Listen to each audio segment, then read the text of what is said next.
The family of a fraternity pledge at Clemson University who died last year is blasting the prosecutor and sheriff's office for publicly discrediting a new witness in the case. That witness says Tucker Hips fell off a bridge while being hazed. But the sheriff's department says there are multiple issues with the witness's story, and the prosecutor will not file criminal charges based on the new information.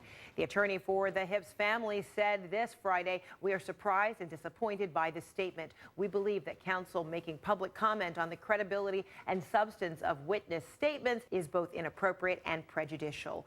We could not disagree more." CNN's Sarah Ganem spoke with the family about the new witness. This is a tragedy that happened almost a year ago. It's been a mystery for this family for 11 months. What happened to their son?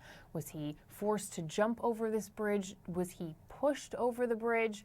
The family has been looking for answers and really hoped that this new witness would bring them. The new witness coming forward saying that he saw a group of students on the bridge that morning, with one of them walking along the narrow railing, leading the family in court documents to believe that Tucker was forced to walk on that railing. Here's what they wrote. They said Tucker slipped from the railing and caught the railing under his arms, tried to climb back onto the bridge unassisted, lost his grip on the bridge and fell headfirst into the water, striking his head on the rocks in the shallow water.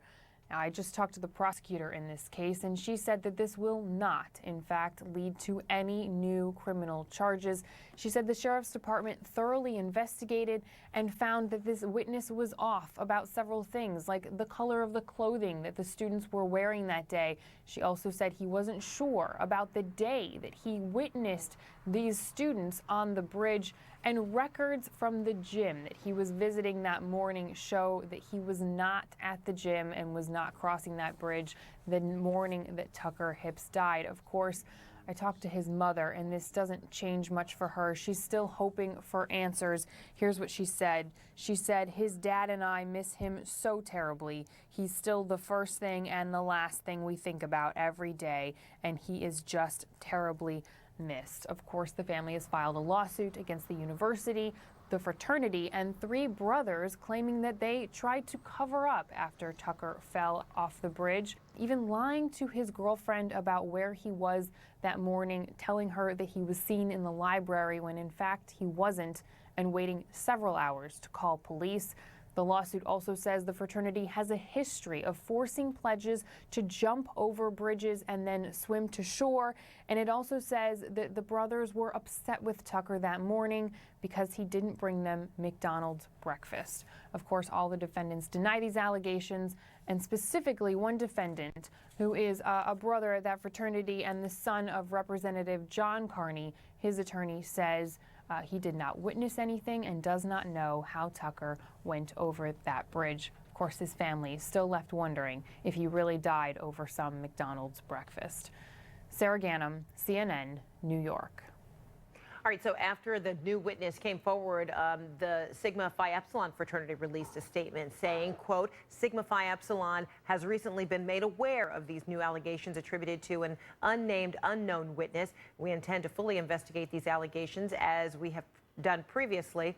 Our investigation has revealed absolutely no evidence of wrongdoing." Let's bring in our legal guys, Avery Friedman, a civil rights attorney and law professor in Cleveland. Good to see you. Hi, Frederica. And Richard Herman, a New York criminal defense attorney and law professor, joining us from Las Vegas. Good to see you as well. Good morning, Fred. All right, so Avery, you first. Is it inappropriate and even prejudicial for the prosecutor to say, based on what we've learned from this new eyewitness, there will be no charges? Is that appropriate? I don't think it's inappropriate. The standards that the prosecutor needs, Frederica, will be to prove a criminal case beyond a reasonable doubt. There's a wrongful death case pending right now. That's a civil case. It's a very different standard of evidence. So while the prosecutor is certainly free to charge or not to charge, that $25 million wrongful death case over the loss of Tucker Hips is going to be the way to get the facts. Remember, there were 30 people out there at 5:30 in the morning. And it's going to take more than one witness to make a difference. And so that's where the case is progressing. The wrongful death case was filed shortly after the death. That was last September. So we're going to get, hopefully, going to get to the truth. So then, Richard, is it peculiar in your view, 30 people who are eyewitness, or perhaps 30 people who have been asked the questions by investigators, that this would not be a criminal investigation if indeed this pledge was challenged to get on this bridge, risk his life? I mean, what is needed to support a criminal investigation? Well, Fred, there was a criminal investigation, and law enforcement interviewed all of the individuals who were out that evening or early morning, and they interviewed them and they compared their stories. But no charges have been filed. No charges, because they can't make a case. It's not what you know, it's what you can prove. And I guess that's a better way of asking the question, which is, what is needed in order to make that criminal case? Good. Well, you need an eyewitness to say they saw brothers there on the bridge ordering and directing him up on the ledge, and then you know, reckless conduct there causing him to fall. But they're not going to find that. They're not going to get that, Fred. And the issue against suing the university, and Avery was right, there's two different burdens to prove. Criminal, beyond a reasonable doubt. There's no way they're going to be able to bring criminal charges, and it's a tragic situation. I know the family wants closure, but there's not going to be a criminal case here. Civilly, can they bring the civil case? Sure, they can bring it, but are they going to be able to prove that as well? And, you know, against the university, Fred, all universities that have Greek life enact and promulgate rules and regulations prohibiting hazing. When they find incidents of it, they suspend the fraternities or expel them. And in this instance, they did suspend this fraternity from on-campus life for prior incidents. But so the university acted in good faith here and acted as a reasonable Well, we don't know that yet. We don't know that yet. Yes, we do. We know that. But that. Fred, these fraternities, some of them go back to the 1800s, and you can ban all the hazing you want, rules and regulations, but some of them are just not going to comply, and unless you ban Greek life in total on these universities, you are going to have some form of hazing. So then Avery, Richard brought it up, you know, there, the burden of proof, but the burden of proof is different for a civil case than it would be for a criminal one. So what are the viable chances of this civil case, especially if you don't have the level of cooperation to help fill in the blanks, paint the picture about what really happened? Well, we don't actually know that. We know that there's evidence of some of the members of this fraternity explaining various aspects of it. But remember, that standard is substantially lower, Frederica, than what's required in the criminal case. I actually think that once the plaintiff's lawyers get into what Clemson knew concerning bridge jumping, which is, as I understand, quite common there. Right. Reportedly, there's a history of this happening. Exactly. And then if the university knew, and if there's been obstruction, if there's been an effort to hide that evidence, that becomes part of the case. But we're right now in what's called discovery. The lawyers are digging up the information, finding out from the university, finding out from the fraternity what those facts are. We're going to be in a lot different position, you know, 3 months, 4 months from now, in getting the answers to what everybody wants to know. Fred, the issue is what the university did in reaction to allegations of this type of behavior. What did they do? And here, they promulgated rules and regulations against it. They prohibited it. When they found out about it, they held administrative hearings, and they suspended and expelled fraternities. That's what a reasonable university should do, Fred. This university is not going to have liability in this case. Question is, will the fraternity? I don't know how you can say that at this point. I just don't know how you can say that. All right. Well, this investigation is still in its infancy, at least in that case. All right. Thanks so much, Richard Herman, Avery Freeman. Good to see you guys. Thanks so much. Nice to see you. Take care. All right. We'll be right back.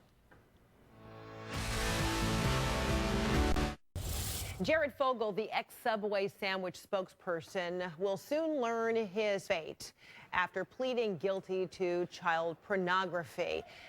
But now we're also learning more lurid details of past behaviors. A witness, a reporter who knew Fogle, spoke to Anderson Cooper, and what she revealed is disturbing. The remarks that he made to me were really just off the cuff, and he told me that he thought that middle school girls were so hot. And this just came out of nowhere. All right, so let's bring in our legal guys. More on this. Avery Friedman, a civil rights attorney and law professor in Cleveland, and Richard Herman, a New York criminal defense attorney and law professor, joining us from Vegas. Good to see both of you. Nice to see you, Hi, Fred. Frederica. All right, so Avery, you first, and this really is it's a uncomfortable conversation, I think, for anyone to have when we're talking about this person who's now pled guilty to child pornography. But, the plea deal calls for 5.5 years to under 13 years in prison. How might what we just heard from the one reporter who recalls his comments about middle school girls, how could that impact the judge's decision on the sentencing? Well, it can impact significantly, Frederica. There's other evidence. There's evidence that he made remarks such as the younger, the better. I mean, there is another individual involved who's about to be charged also that participated with Fogle. And so what the federal district judge has to do once he gets his pre-sentence report and once they get clearance from the U.S. Bureau of Prisons is factor all this in. And as far as I'm concerned, this really should be the upper level of the sentencing guidelines. This should be 12, 13 years. He shouldn't be out of the penitentiary until he's well into his 50s. And so I wonder, Richard, because it was Fogle's attorneys who said, well, it won't be less. We're not going to ask for less than 5 years. I mean, how much would they be able to weigh in or influence a judge's decision in this kind of penalty anyway? Well, Fred, first of all, it's not just child pornography. He's pleading to interstate having illicit affairs with underage children. That's I right. mean, it's much worse than just child pornography. And, the face of Subway has become a subhuman animal. That's the face right now. His deal, and you got to hand it to his criminal defense attorneys, to structure this deal with guidelines of a minimum of 5 years with a maximum of 12 and a half. I mean, that's a remarkable job. Is that because there was the offering of this more than $1 million? Right. How influential was that money?